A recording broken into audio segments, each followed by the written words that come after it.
Olá, boa noite. Boa noite, Wan Changhao. Estou aqui mais uma vez no programa do Conversas com Quem Sabe. E desta vez convidei o neto de um dos chineses que chegaram a Portugal no início do século passado, pela década de 20, e que fizeram a longa viagem de vir da China até Portugal para se instalarem e começarem uma nova vida.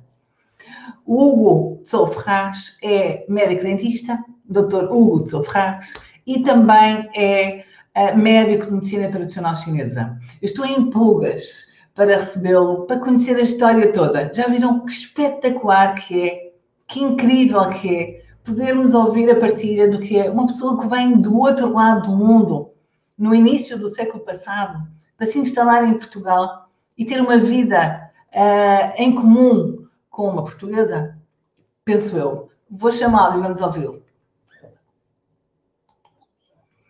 Olá, Hugo, boa noite. Olá, muito boa noite. Boa noite, seja bem-vindo. Estamos aqui, eu estou em pulgas para ouvir e acredito que estejam aí uma série de pessoas, pelo que eu vi no Facebook, estão muito entusiasmadas para ouvir a sua história, não só a sua, como a do seu avô e da sua família. Então, eu tenho aqui uma grande curiosidade, mas antes de chegar ao seu avô, eu queria já agora também conhecer um bocadinho da sua história, o que é que faz e como é que chegou à medicina tradicional chinesa, o seu percurso. Conte-nos lá. Muito bem. Começo por cumprimentar toda a gente, muito boa noite, e agradecer à professora Isabel o convite que me foi endereçado para participar aqui neste pequeno encontro. Não é uma aula, mas este live que costuma dizer, e dar-lhe os meus parabéns por todas as iniciativas que eu tenho vindo a conhecer. E, portanto, a tarefa que me traz aqui hoje acaba por ser um bocadinho mais simples e mais fácil, porque vou falar de mim, vou falar da minha família, da viagem do meu avô, e que, portanto, acaba por ser mais jogar em casa. Conforme deu, Isabel, eu vou começar por me apresentar. Eu sou médico dentista, acabei o curso há cerca de 22 anos. Entretanto, seja por alguma influência do meu avô, alguma influência oriental, seja por uma família do meu pai médico e, portanto, alguma curiosidade de uma medicina diferente, fui aos bocadinhos cultivando este gosto. Até que há coisa de 6 anos atrás conheci o Instituto Português de Naturologia, no Porto, e quando me apercebi que realmente havia um curso de 4 anos de medicina tradicional chinesa, muito através de uma colega, por coincidência, que também a frequentava, rapidamente me inscrevi. Confesso que numa primeira fase, por curiosidade, por uma brincadeira, sem grandes expectativas, mas ao fim de 2, 3 semanas percebi que realmente fiquei completamente apaixonado e rendido a um tipo de medicina complementar, fantástico, nem melhor nem pior, uma alternativa complementar muito, muito querida, que acabou por ser o meu livro de mesinha de cabeceira cada vez mais. Portanto, desde aí, entretanto, temos vindo a desenvolver vários tipos de abordagens, não é? Não queria levar isto muito para a política, mas em Portugal estamos neste momento uma luta grande pela aceitação não só da medicina tradicional chinesa, como a cultura, e portanto estamos neste momento a traçar a primeira parte legal da acreditação, quer a nível académico, quer a nível científico. Na minha prática diária, consegui englobar uma dualidade entre a medicina dentária e a acupuntura. Portanto, consegui estabelecer algumas coisas engraçadas, e aquilo que me seduz, de uma forma geral, é que conseguimos atualmente ter uma acupuntura contemporânea, se quiser chamar assim, em que temos uma parte técnica, de uma tecnologia avançada, que pode suportar bases milenares. Neste enquadramento, para mim, é apaixonante. Consegui estudar por livros que foram escritos há 2000 anos atrás, e através de uma tecnologia de ponta, conseguir ir ao mesmo encontro daquilo que já na altura defendia. E já agora, assim, sente-se mais médico de medicina oriental ou ocidental? Essa é uma pergunta que me fazem muitas vezes. Aliás, muitas vezes os pacientes vão perguntando: mas então agora vai deixar de ser dentista? Agora vai deixar de ser médico dentista? Vai só fazer medicina chinesa? É lógico que nesta fase a medicina dentária ocupa 90%, 85%, 90% do meu dia-a-dia. Eu penso que não será só um entusiasmo por ser uma coisa nova, porque já não é tão nova como isso, mas tem uma complementaridade fantástica, não só como na medicina ocidental, de uma forma geral. Portanto, vejo a medicina chinesa como algo que falta muito em medicina ocidental, a medicina alopática. Portanto, naturalmente, isto vai sendo, tudo na medicina vai ser um bocadinho cíclico. E acho que estamos a chegar a um ponto, isto é a minha opinião, estamos a chegar a um ponto em que realmente a especificidade que é necessária, a tecnologia que é necessária, começa a levar a que se possa perder um bocadinho de alguma visão mais geral, alguma visão integrativa do corpo humano e da saúde humana. Portanto, acho que, neste sentido, sinto-me dividido entre os campos, porque eles são, não querendo puxar a base para a minha sardinha, mas é perguntar-me se gosto mais do yin ou do yang. Então, e diga-me só uma coisa. Antes de mais, eu vou dizer aqui às pessoas, vocês podem pôr perguntas também. Escrevam aí nos comentários e ponham também perguntas, as vossas curiosidades, que eu vou aqui gerindo as perguntas para o Dr. Hugo responder. Diga uma coisa, o que é que diria em relação ao que é que os médicos, os nossos médicos ocidentais, teriam a ganhar, ou seja, qual é a maior arma, uma delas, uma qualidade que impera entre os médicos de medicina tradicional chinesa, que os médicos ocidentais poderiam ganhar com isso se a tivessem, supondo que não têm, se viessem a ter. O que é que eles fazem que os de cá não fazem? Olha, vou começar ao contrário. Eu vou-lhe dizer, o conceito de médico de há 50 anos atrás foi-se perdendo, para o bem e para o mal. Ou melhor, neste caso, mais para o mal, porque a abordagem, poderei dizer holística, embora possa ser uma terminologia quase forçada hoje em dia, mas a verdade é essa. O médico de medicina geral e familiar atualmente, a minha irmã é de medicina geral e familiar e, portanto, tenho todo à vontade para o dizer, acaba por, hoje em dia, ter um papel muito secundário em relação ao que deveria ter. Ou seja, a primeira triagem de um paciente, uma abordagem geral em que deveria ser o acompanhamento ou o encaminhamento para as diversas especialidades, falha muito. E isso leva-nos, mais uma vez, à ruptura do SNS, à falta de triagem e assistimos tudo. Portanto, por um lado, a falta de abordagem geral do paciente.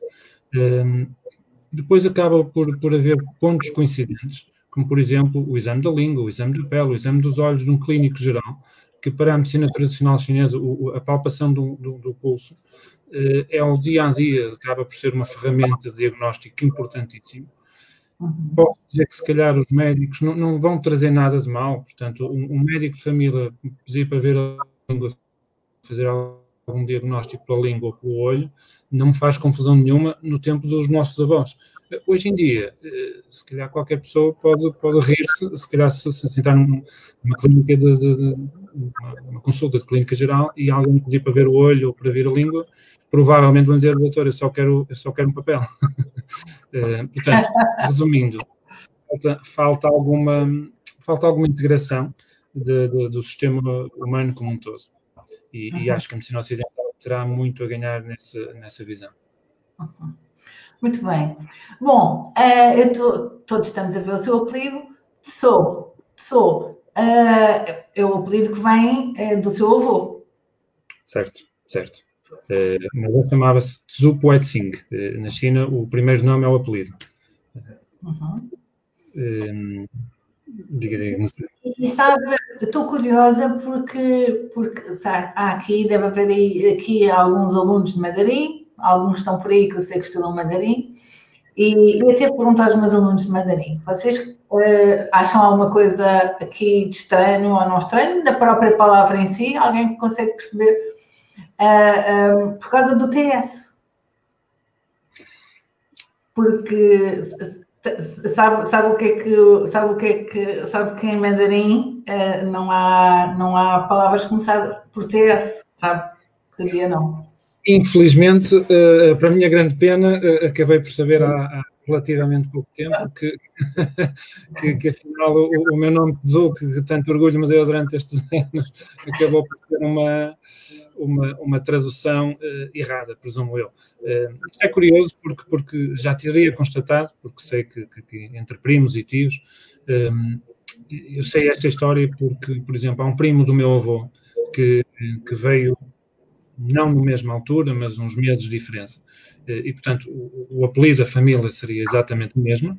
E por uma questão de alfandegar, imagino eu, ou a pessoa que traduziu, não havia pinyin na altura, não é? Portanto, acredito que se fosse ler um caractere chinês, e a forma como traduziu o meu avô acabou por ficar um TSOU, mas tenho um primo que é exatamente o mesmo ramo familiar que se lê TZU.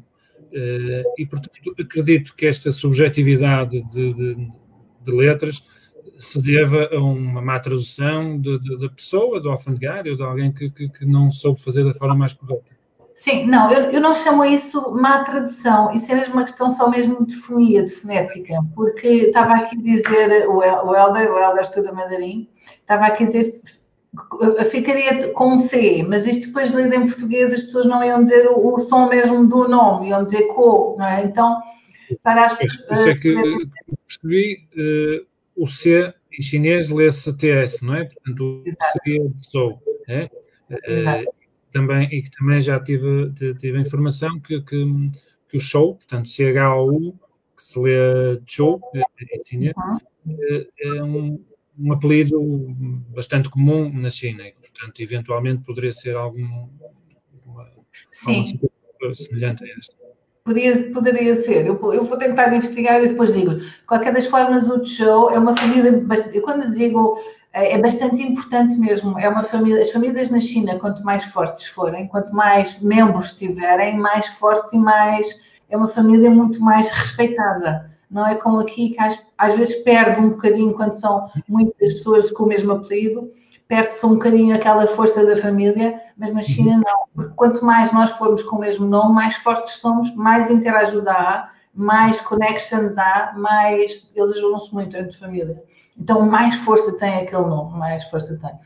E, portanto, é um nome forte, é uma família, é um nome conhecido, é um nome bastante forte na China, é uma família com muita força na China, o Zhou.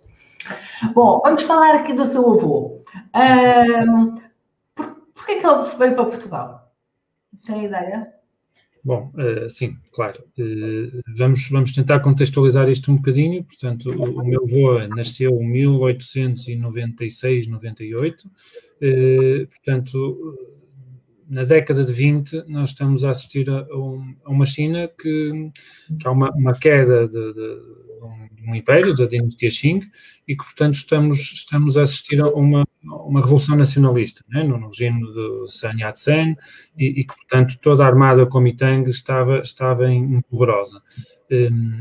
Portanto, acaba por ser uma altura de muitos conflitos. O meu avô natural eu vou ver se digo o nome da melhor forma, porque estar a falar com uma professora de mandarim. Não faz mal. Entre primos e tios é fácil, ou entre meus amigos que não percebem nada, é fácil dizer um nome chinês. Agora, eu penso que é Zhenxiang,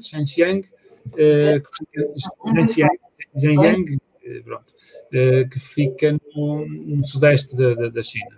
E, portanto, é uma pequena aldeia, cuja capital é Haidu, ou Baixo, essencialmente de agricultura. E, portanto, na minha altura, o meu avô, como muitos outros, tinha a necessidade de fugir um bocadinho a este regime todo que se imperava. O Japão, nesta mesma altura, estava numa franca expansão da parte da construção civil e, portanto, seria sempre um destino primário para a maior parte da população chinesa. O meu avô chegou a estar no Japão, encontrou condições de trabalho muito subscrevidas e, entretanto, em 1923 houve um grande terremoto do Japão e que ainda piorou tudo. Portanto, as pessoas que morreram no terremoto, como depois as famílias que ficaram desalojadas, houve uma data de incêndios e de fogos e, portanto, acabou por voltar à China. E, nessa altura, acabou por ter ainda uma catapulta maior, porque porque não queria realmente continuar naquelas condições e acabou por fazer rumo à Europa. Rumo à Europa, se hoje em dia fazer uma viagem de Portugal para a China é uma situação banal, mas com o seu respeito, podemos imaginar que na altura era uma tarefa muito árdua e difícil. Posso lhe dizer que na altura era preciso ter algum poder económico e social para conseguir suportar as despesas da viagem. Por exemplo, eu sei que o meu avô era normal haver a hipoteca dos terrenos dos pais das pessoas que emigravam para conseguir garantir a viagem da pessoa que vinha para a Europa. Ou seja, o destino era a Europa, mas não para a França, não para Portugal, não para a Holanda. Portanto, o destino era sair um bocadinho à busca de uma vida melhor. Posso dizer, é engraçado, porque o normal era trazer alguns objetos valiosos. O meu avô, entre muitos outros, é conhecido 2 serviços de chá de uma porcelana finíssima e que foi utilizando a sua venda para pagar a viagem à medida que se ia deslocando e logicamente, teria que ir trabalhando no que era possível, não é? Depois partiu para Singapura e depois de Singapura até a Europa foi 1 mês e meio, mais ou menos, de viagem, de condições más. Aliás, há uma data de literatura e mesmo de filmes que descrevem esta imigração massiva dos chineses em condições muito precárias, a executar todo o tipo de tarefas para pagar a sua viagem, até que chegou à Europa e a partir daí as coisas foram mudando um bocadinho. Mas ele veio por via marítima ou terrestre? Marítima. Via marítima, portanto veio direto para Portugal. Porquê que ele escolheu Portugal? Sabe, não? Ele não veio direto para Portugal. Meu avô viveu em França, depois viveu na Holanda, depois, entretanto, ele chega a Portugal mais ou menos, deixe-me ver se eu não estou em erro, no final dos anos 20. Aí não há uns dados muito específicos, mas há um visto de um passaporte que remonta mais ou menos final dos anos 20, ter-se-á instalado no Porto. Ainda esteve um tempo na Madeira, mas percebeu-se rapidamente que para os objetivos que tinha era pequena demais e, portanto, também voltou para o Porto. E o que é que ele fazia? Quais eram os objetivos dele a nível profissional?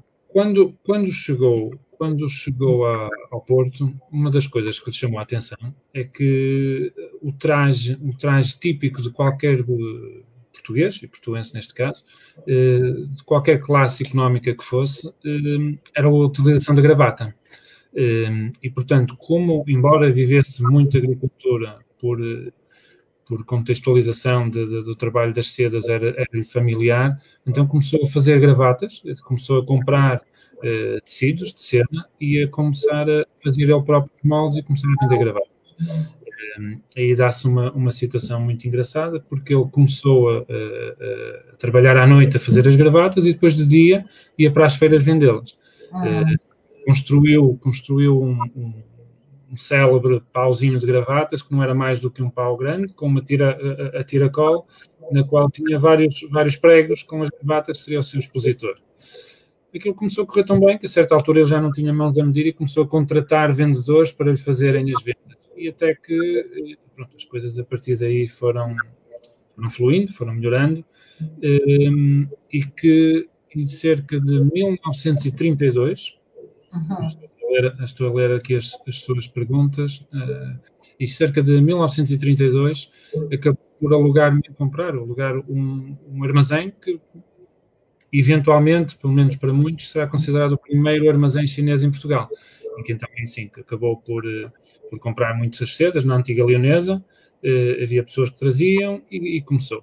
Claro que depois a expansão aí acabou por ser galopante, né? De gravatas passou para as malas das senhoras, para cintos, para porta-moedas, para brincos, portanto acabava por fazer um bocadinho de tudo e o negócio foi prosperando. Que engraçado. Estão aqui a perguntar quanto tempo esteve na Madeira, sabe? Tem alguma ideia? Não sei dizer ao certo, mas penso que meses, porque esteve com amigos chineses, FUNAP, com quem foi parceiro de viagem, não sei se muitos meses ou poucos meses, mas com quem foi seu parceiro e amigo, e penso que esse amigo ficou na Madeira, entretanto o meu avô voltou para o Porto. Era um homem empreendedor, como está aqui a dizer, aqui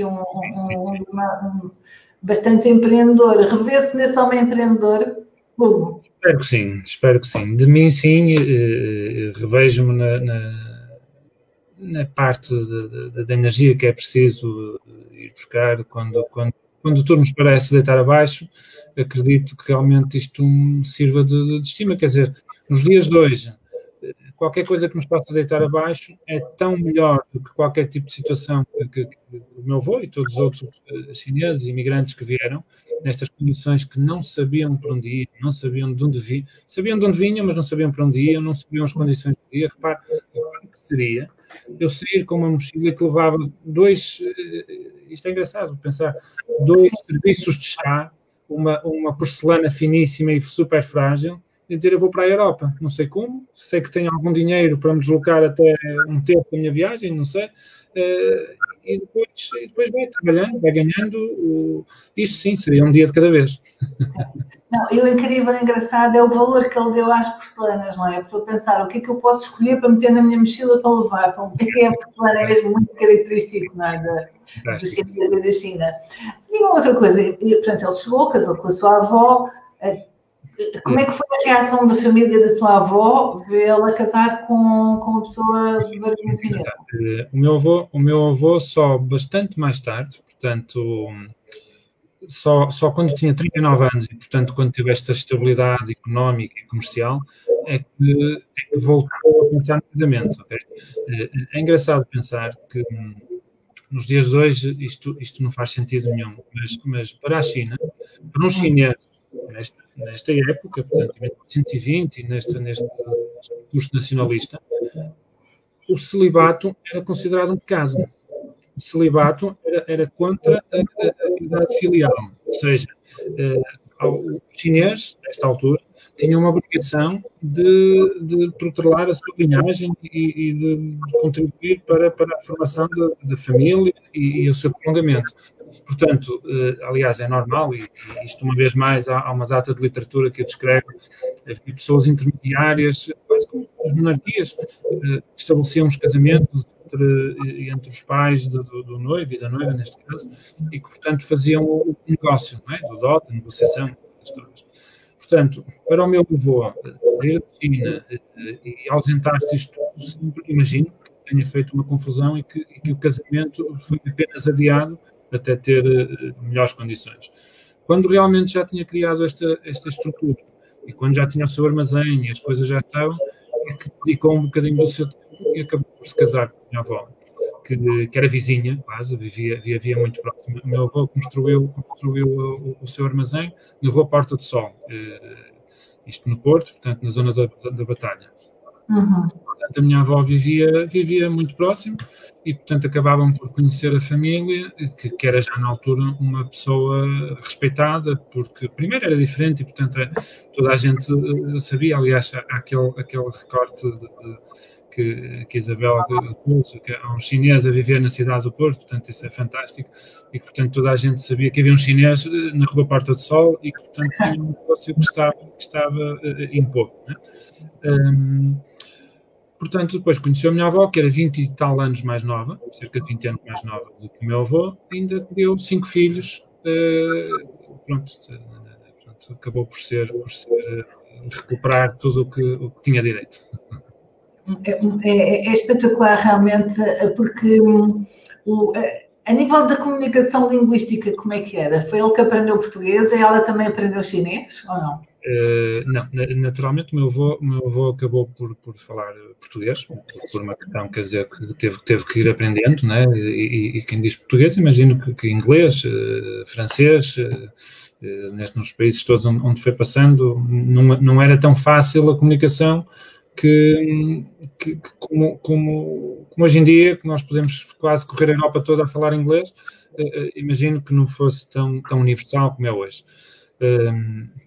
Claro que depois, o meu avô, sendo dos pioneiros, e isto é uma coisa que ainda hoje eu assisto, naturalmente tenho muitos amigos com vários tipos de negócios, portanto, muitos amigos chineses com vários tipos de negócios cá no Porto, em Portugal, e um ponto comum que eu consigo perceber é que realmente é normal aos chineses que chega, isto ainda nos dias de hoje, ser albergado, ser apadrinhado, não no sentido de máfia, mas no melhor sentido possível, ser apadrinhado por alguém mais velho, que já cá está, e que, portanto, é recebido por alguém que já está instaurado e acolhido, e muitas vezes acolhido, na verdadeira extensão da palavra, e dar-lhe de comer e de dormir. Portanto, o meu avô acabava por receber muitos chineses, amigos, familiares, que vinham, que era normal depois virem-se aconselhar ou pedir de ajuda, mesmo depois quando começou mais para a frente, quando começou, houve um familiar direto que abriu um restaurante na China, perdão, um restaurante chinês em Lisboa, e portanto havia esta troca, esta partilha de relações sociais e profissionais. Portanto, a língua acabou por ser não voltou, está alguém a perguntar-me, o meu avô não voltou mais. Não voltou mais. Eu acho que hoje estamos aqui com um problema com o Facebook, porque não se vê o nome das pessoas, mas pronto, as perguntas não sendo respondidas. Não, sim, mas não voltou assim. Ficou.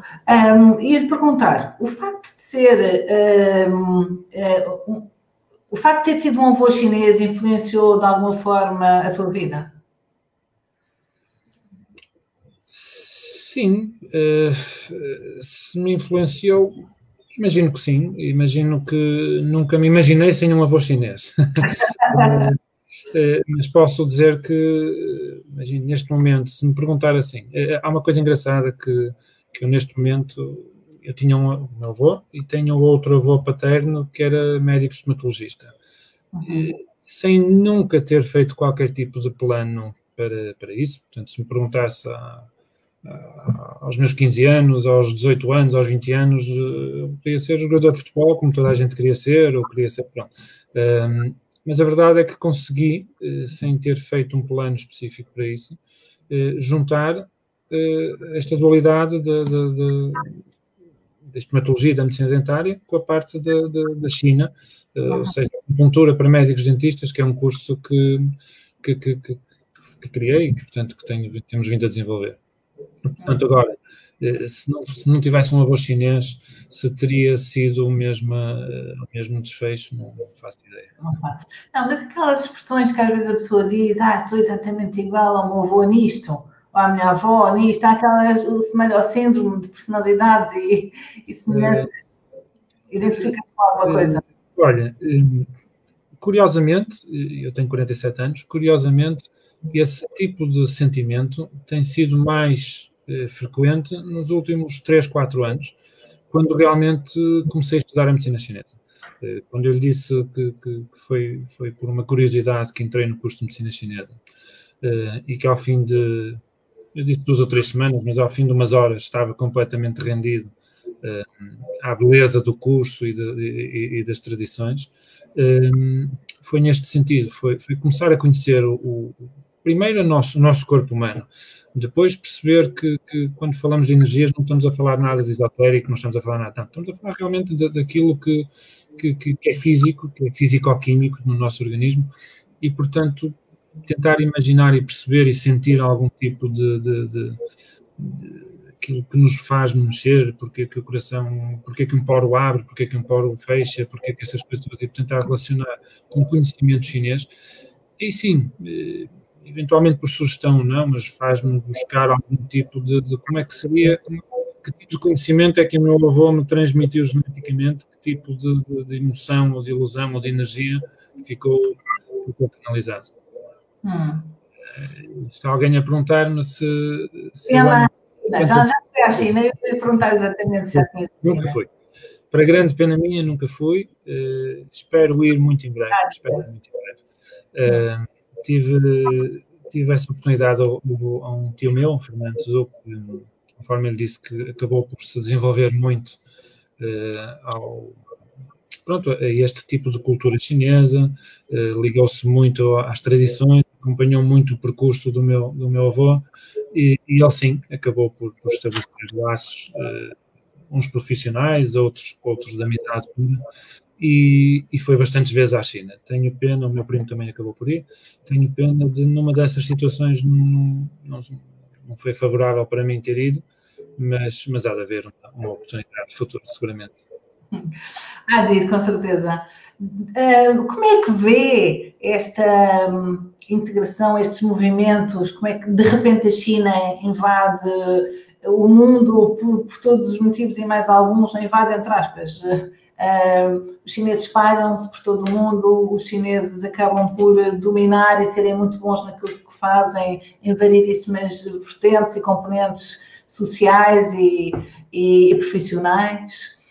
Como é que vê o futuro dos chineses e da China aqui na Europa, no Ocidente, nos próximos anos? Qual é a sua opinião?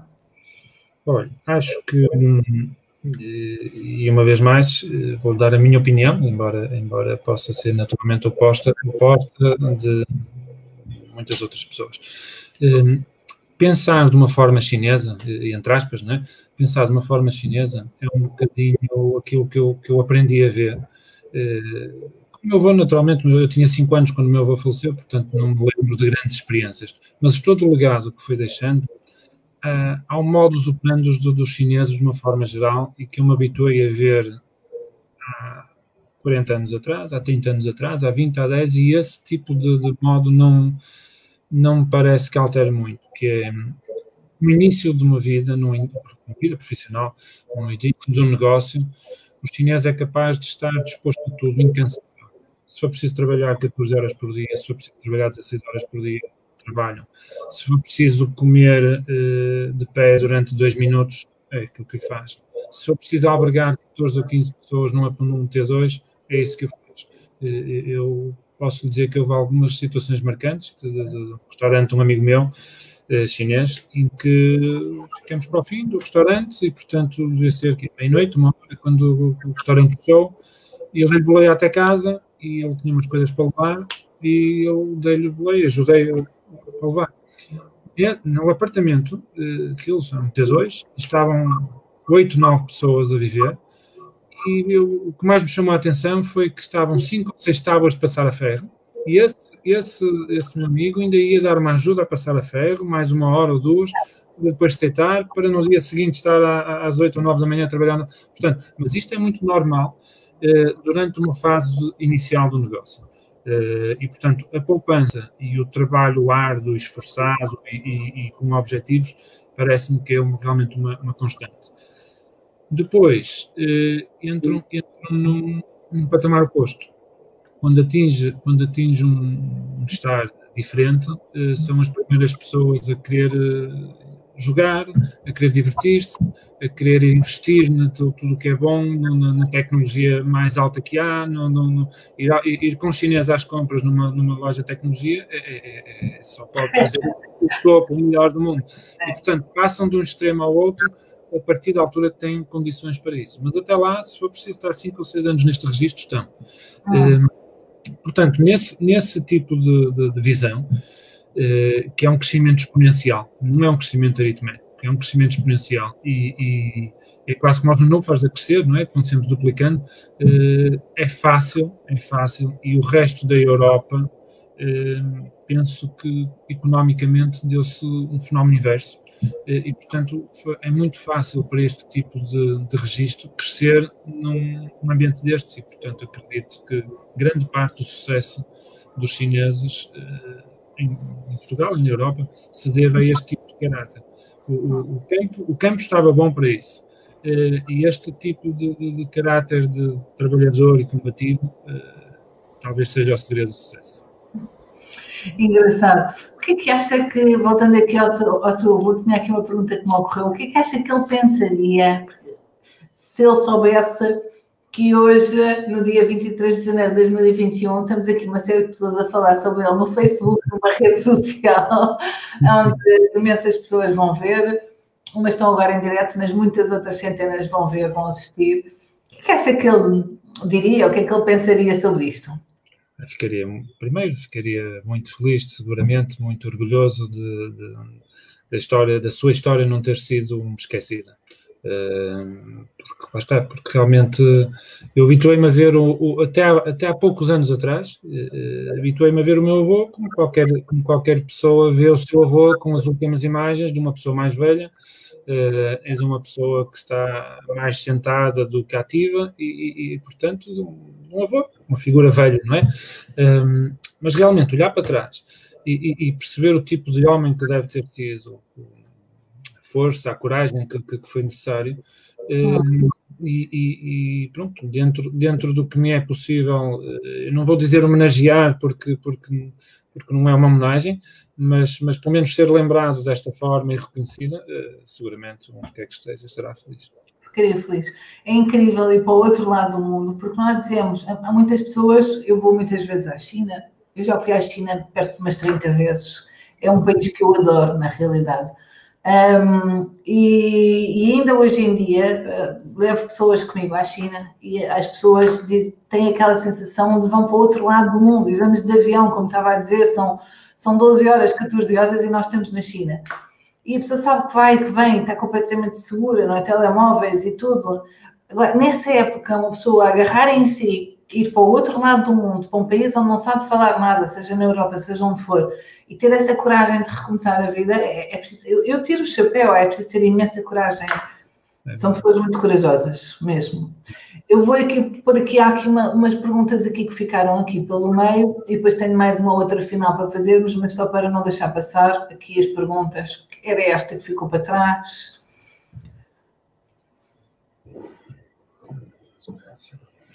Ora bom,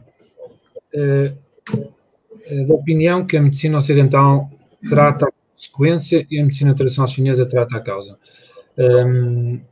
Não sou dessa opinião. Eu acho que nós temos muito a aprender com ambas as medicinas. Acho que são uma complementaridade fantástica. Acho que, se quiser ser mais específico, para problemas agudos, para problemas emergentes, a medicina ocidental é fantástica.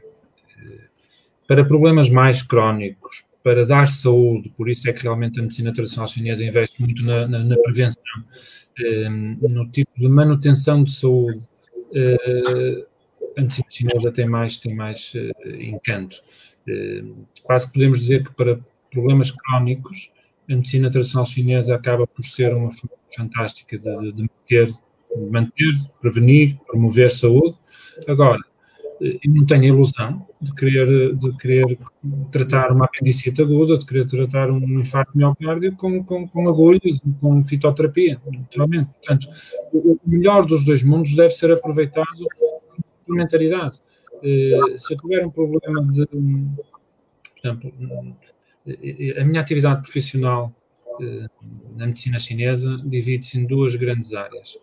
Uma área quase uma medicina integrativa em que abordamos o melhor de cada área, né? É um tipo de consulta em que tanto pode vir um problema de gastrointestinal, um problema de controle de ansiedade, alterações de sono, problemas de infertilidade, problemas renais, cardíacos. Outra fase será a acupuntura para médicos dentistas, em que é dentro da área da medicina dentária enquadrar a acupuntura no tratamento de parestesias, de parestesias provocadas por a colocação no implante dentário ou algum problema que tenha tido, uma paresia, tratamento de lesões da articulação temporomandibular, controle da ansiedade do paciente antes ou depois da consulta.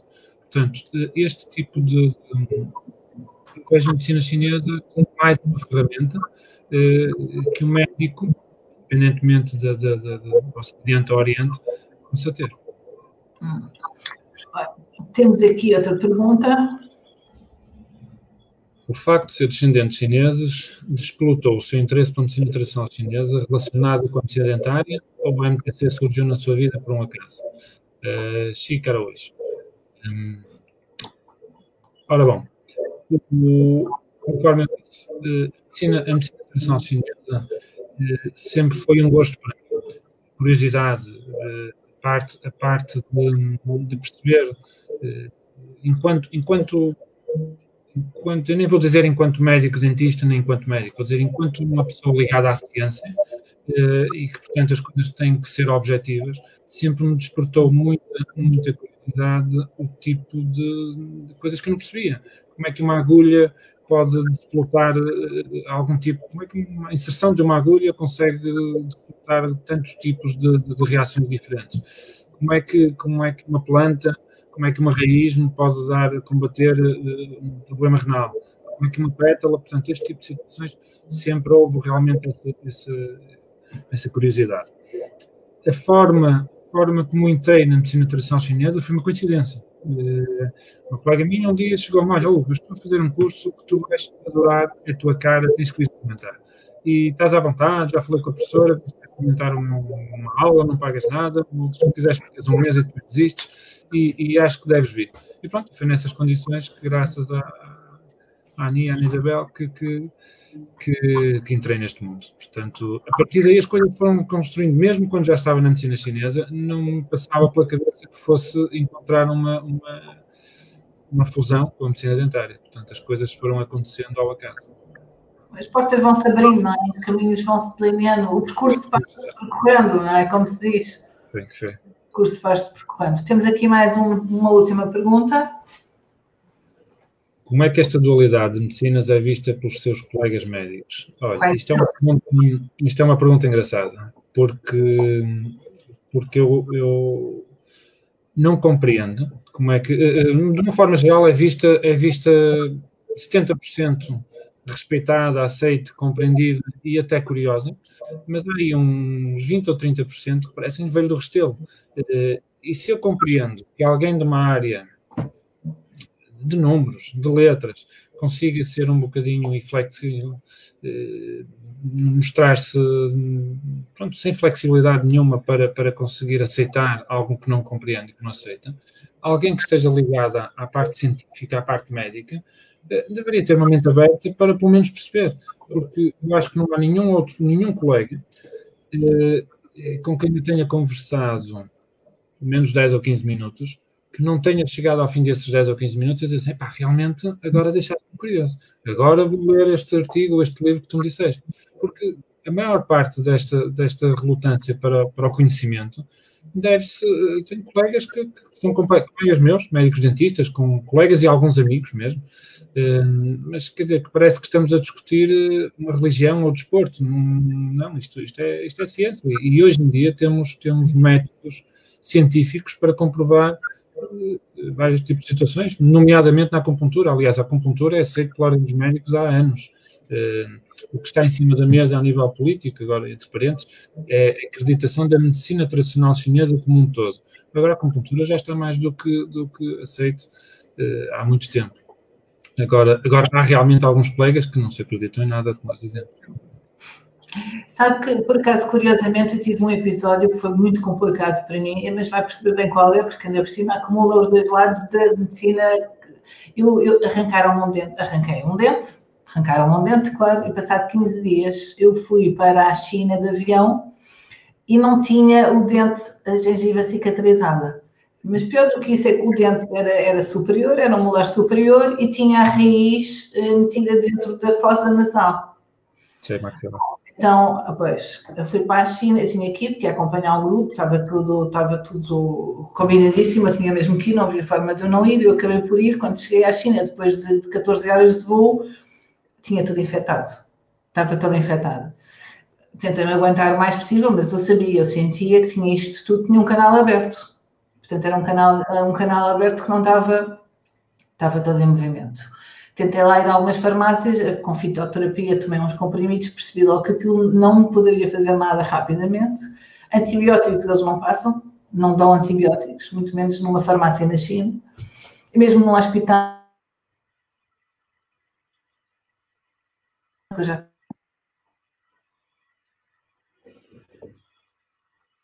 Parou.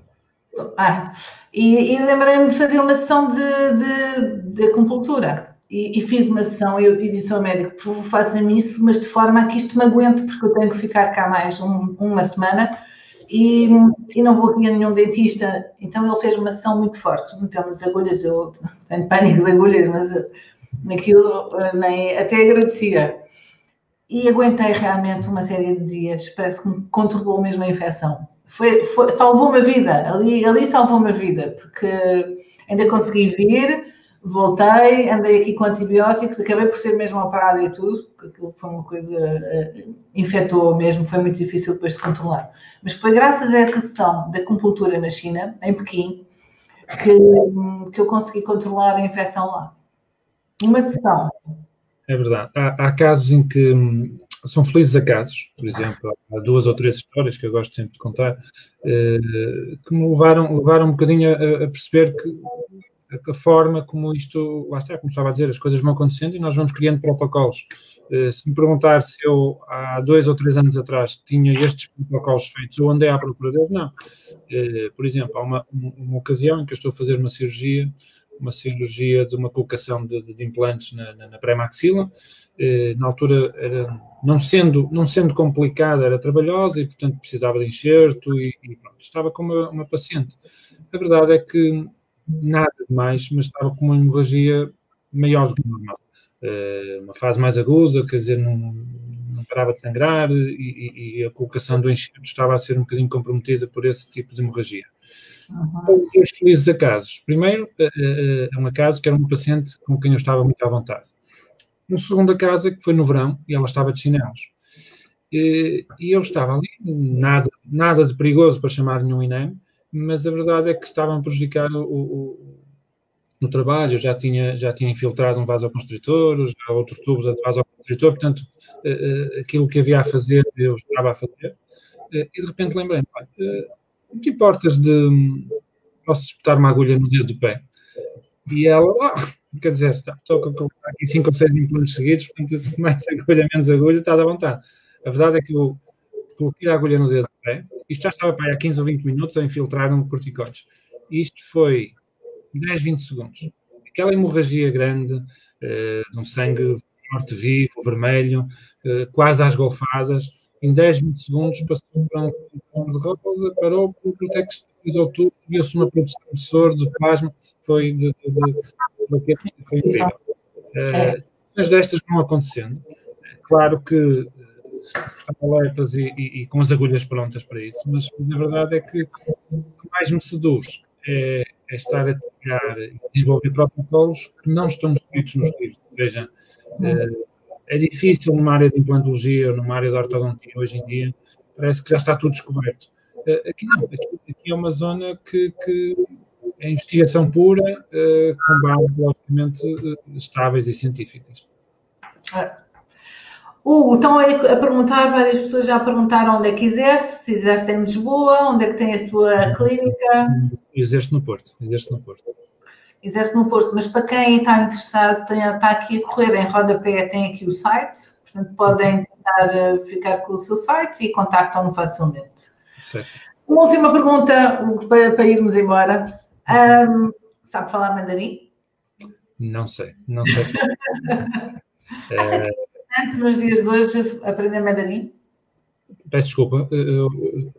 Se acha que é importante nos dias de hoje saber falar mandarim? Olha, para mim é um objetivo. O pouco que sei, devo à medicina tradicional chinesa e depois mais posteriormente até alguma formação que fiz com um aluno seu, com o Lio, e obrigado Lio por esta partilha, porque foi através do Lio que conhecia alguma coisa que o Lio publicou sua e que eu, por curiosidade, fui pesquisá-la e entrei na sua masterclass. E, portanto, para mim achei importantíssimo, porque realmente perceber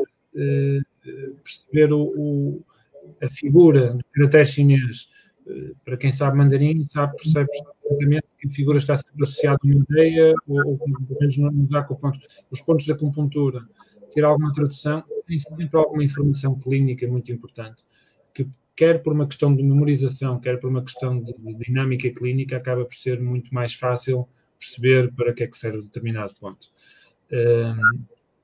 A nível de futuro, penso que sim, aconselho vivamente a aprender. Não sei quem é, está sem Facebook, mas não é o nome quem é, com certeza, Aluna. Isso é um objetivo para este ano. Aprender a falar mandarim. Bora integrar a turma 11, quase muito bem. Não, acho que sim. Acho que eu vou aceitar o convite do... Olha, o Hélder Oliveira. Muito obrigado. E, é um ótimo aluno. Excelente aluno. Mimi também é uma boa aluna. Também. É engraçado porque é como tudo na vida. Ou se adora ou se odeia. Ou então é neutro. Mas aqui com a China, ou se adora ou se odeia, e muitos começam a gostar porque percebem que têm a ganhar com isso também, não é? Mas... Há uma frase da Isabel que penso que foi na última, na sexta-feira, que me disse, ou na quarta, já não sei, que me ficou marcada porque realmente faz todo sentido a nível neurológico, ou que há quem diga que estudar mandarim é bom para o Alzheimer porque é engraçado, porque este tipo de exercícios estão completamente fora do normal, né? É normal para qualquer área, seja na economia, seja na medicina dentária, seja na engenharia, é normal nós termos um trilho que o nosso cérebro vai adotando e vamos estudando diferentes áreas, mas quase que a maneira do cérebro trabalhar vai sendo canalizada, ou seja, eu pego uma técnica qualquer de colocação de implantes ou de colocação de ortodontia. O tipo de raciocínio o percurso que os meus neurónios vão utilizar dentro do meu cérebro é mais ou menos o mesmo porque está calibrado para aquela área. Quando de repente começamos a estudar mandarim, o pouco, eu estou aqui a falar como se dissesse, não, o muito pouco, há dias perguntaram, eu acho que nem 1% estou de mandarim, mas o pouco que eu sei, e percebo que realmente nos obriga a pensar de forma completamente diferente. Isso é bom, isso é como tocar um piano com a mão esquerda, é como trabalhar a nossa parte bilateral, é bom a nível de circuitos neurológicos. Portanto, a todos os níveis, acho que não só para a participação social, mas para uma participação interna, acho que deve ser fantástico. Mas essa questão do Alzheimer, eu vou ouvindo, não é? Muitas pessoas e tal, isto não é meu. Isto foi um neurocientista e há uns 2 a 3 anos, uma vez em pleno telejornal, falou sobre isso e realmente eu também pensei, isto é começar a utilizar o outro hemisfério do cérebro e realmente faz sentido. Assim como eu apanho muito estas coisas das pessoas que eu, de certa forma, admiro porque saberão muito mais numa determinada matéria do que eu e ouço sempre com muita atenção. Havia já faleceu, era holandês, um economista que chegou a ganhar o Prémio Nobel da Economia na década de 80, 86, 87, por aí. E ele dizia que dali a 50 anos seria imperativo saber falar mandarim. Portanto, 80 mais 50 dá 2030. Não vai muito longe daquilo que eu também acho. Daqui a 10 anos as pessoas vão perceber que quem falar mandarim estará num patamar profissional, certamente, noutro patamar diferente. Bom, mas vou aqui só aqui partilhar, temos aqui mais uma ou duas coisas e depois vamos dar por terminado. Também não vou estar a tirar muito mais tempo, mas temos aqui havia aqui o Vasco Mendonça. Por que não explorar e investigar mais a fundo essa confluência de medicinas? Vasco, isso é uma pergunta que vai ao encontro daquilo que para mim é o meu objetivo principal. É essa confluência das medicinas, é o melhor dos dois mundos, é aquilo que eu gosto de rotular, seja na minha clínica, seja no meu curso, seja nas minhas aulas, seja no meu dia-a-dia, é tirar o melhor partido de qualquer área. Por exemplo, houve um Instituto de Neurociências no Porto, liderado por um professor Laranjeira, muito conhecido na área de neurocirurgia, que eu sei que, portanto, não vou estar aqui a dizer nada em pormenor, mas a verdade é que respeitam muito a parte da acupuntura, a parte ligada à neurologia. Há uma área de investigação brutal, caminhos a abrirem-se por aí, e eu quero estar a fazer parte de uma equipa que esteja a integrar as duas áreas. Tem aqui mais um comentário de Chica Araújo. Chica, em relação a esta última pergunta, eu confesso que não acreditava, mas depois no episódio em que o professor Hugo conseguiu saber, antes de fazer qualquer tipo de pergunta, apenas pela visualização da língua, que o paciente tinha uma patologia no estômago, e abriu os olhos para o que é realmente a medicina tradicional chinesa. Um beijinho do ex-aluno que tem uma grande atenção para o professor Hugo. Muito bem, obrigado, Francisca. Francisca é uma colega minha antiga aluna que eu nunca mais me esqueci, Francisca, que no primeiro dia de aulas, quando fiz a chamada, a Francisca disse, a minha filha chama-se Francisca também, disse, pronto, o seu nome já não me esqueço, é verdade, o seu nome já não me esqueço, que é o nome da minha filha, que tinha nascido há pouco tempo. Mas é verdade. É engraçado porque tentei levar dentro do que era possível a faculdade da Universidade de Fernando Pessoa, Francisca foi a minha aluna, nas aulas clínicas, tentar levar algum tipo desta informação, ou pelo menos deixar alguns pauzinhos para despertar a curiosidade. E realmente o diagnóstico pela língua é uma das áreas mais fantásticas, e penso que não estarei em erro, nem exagerar, que não há nenhum profissional de saúde que trabalhe tanto com a língua como médico-dentista. E, portanto, para mim, imagino o que é estar a aprender um diagnóstico pela língua, a medicina tradicional chinesa, e depois diariamente ver línguas todos os dias e conseguir perceber, olha, surpreender as pessoas, repare, elas estão ali para tratar os dentes, não é?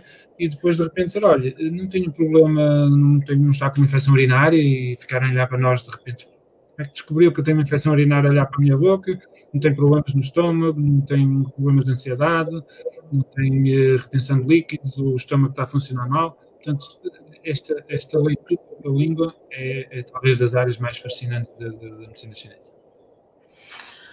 Obrigado. Eu, por acaso, eu acho que fez lindamente em associar à medicina dentária a medicina tradicional chinesa. Eu acho que é um percurso, é uma área que os ocidentais têm a descobrir e a associar sem fim.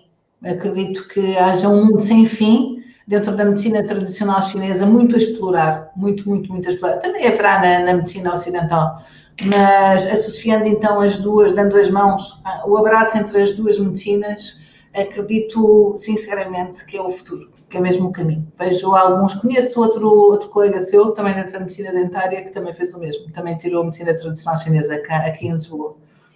E dou-lhe os meus parabéns. Agradeço-lhe. Temos aqui várias pessoas a agradecer, a dizer interessantíssimo, a agradecerem a sua participação, e adorei ouvir a sua história sobre o seu avô. Vai ficar no registro ter entrevistado o neto de um dos primeiros chineses em Portugal. Foi um grande prazer para mim. Muito obrigada. Espero vê-lo na turma 11. Da minha parte, foi um prazer muito grande também. Agradeço à Isabel, primeiro, dar os parabéns por todo o seu trabalho, que não conhecia, e rapidamente tentei atualizar, fazer o meu trabalho de casa.